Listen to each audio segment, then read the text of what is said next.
Hi. ప్రపంచం మొత్తం ఇప్పుడు మధ్యప్రాచ్యంలో జరుగుతున్న యుద్ధం వైపు ఆందోళనగా చూస్తోంది. ముఖ్యంగా ఆయిల్ మార్కెట్లు వణికిపోతున్నాయి. కానీ ఇలాంటి ఉద్రిక్త పరిస్థితుల్లో కూడా భారత్కు ఒక భారీ ఊరట లభించింది. ఇజ్రాయెల్, అమెరికా నౌకలపై ఆంక్షలు విధిస్తున్న ఇరాన్ భారత ఆయిల్ ట్యాంకర్లకు మాత్రం గ్రీన్ సిగ్నల్ ఇచ్చింది. మరి దీని వెనుక ఉన్న బిజినెస్ లాజిక్ ఏంటి?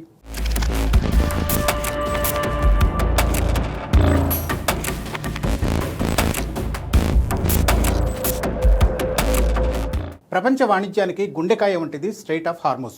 ప్రపంచవ్యాప్తంగా సరఫరా అయ్యే ముడి చమురులో దాదాపు 20-30% ఈ సన్నని జలసంధి నుంచే వెళ్ళాలి. అమెరికా, ఇజ్రాయెల్ దాడుల నేపథ్యంలో ఇరాన్ ఈ రూట్ను దాదాపు మూసేసింది. తమ అనుమతి లేకుండా ఏ నౌక వెళ్లినా దాడులు తప్పవని హెచ్చరించింది. దీనివల్ల గ్లోబల్ మార్కెట్లో క్రూడ్ ఆయిల్ ధరలు ఆకాశాన్ని తాకాయి. ఈ క్లిష్ట సమయంలో భారత విదేశాంగ మంత్రి జైశంకర్ తన దౌత్య వ్యూహాన్ని అమలు చేశారు. ఇరాన్ మంత్రితో జరిపిన చర్చల తర్వాత భారత జెండా ఉన్న ట్యాంకర్లకు ఇరాన్ సురక్షిత మార్గాన్ని కల్పించింది. అందుతున్న నివేదికల ప్రకారం పుష్పక్, పరిమళ్ వంటి భారతీయ నౌకలు ఎలాంటి ఆటంకం లేకుండా ఈ జలసంధిని దాటాయి.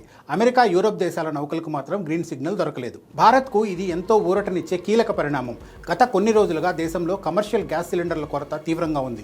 ముంబై, చెన్నై, బెంగళూరు వంటి నగరాల్లో హోటల్ పరిశ్రమ కుదేలైంది. ఇప్పుడు గ్యాస్ ట్యాంకర్లు వస్తూ ఉండడంతో ఈ సమస్య త్వరలోనే తీరనుంది.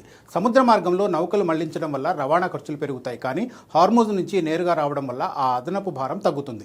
సరుకు సరఫరా నిలిచిపోవడంతో కొన్ని చోట్ల సిలిండర్ ధర 2,500 రూపాయల వరకు పెరిగింది.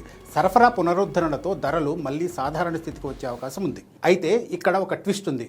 భారత నౌకలకు పర్మిషన్ ఇచ్చామన్న వార్తలను ఇరాన్ అధికారికంగా ఇంకా ధృవీకరించలేదు. కానీ క్షేత్రస్థాయిలో భారతీయ కెప్టెన్లతో ఉన్న నౌకలు ముంబై పోర్టుకు చేరుకోవడం ఈ దౌత్య విజయాన్ని స్పష్టం చేస్తోంది. ప్రధాని మోడీ స్వయంగా ఈ పరిస్థితిని పర్యవేక్షించినట్లు సమాచారం. మొత్తానికి గ్లోబల్ ఎనర్జీ సంక్షోభంలో భారత్ తన ప్రయోజనాలను కాపాడుకోవడంలో సక్సెస్ అయిందని చెప్పొచ్చు. ఇరాన్ తీసుకున్న ఈ నిర్ణయం మనలాంటి సామాన్యుల జేబులపై భారం తగ్గించడమే కాకుండా బిజినెస్ రంగంలో మళ్లీ జోష్ నింపుతుంది.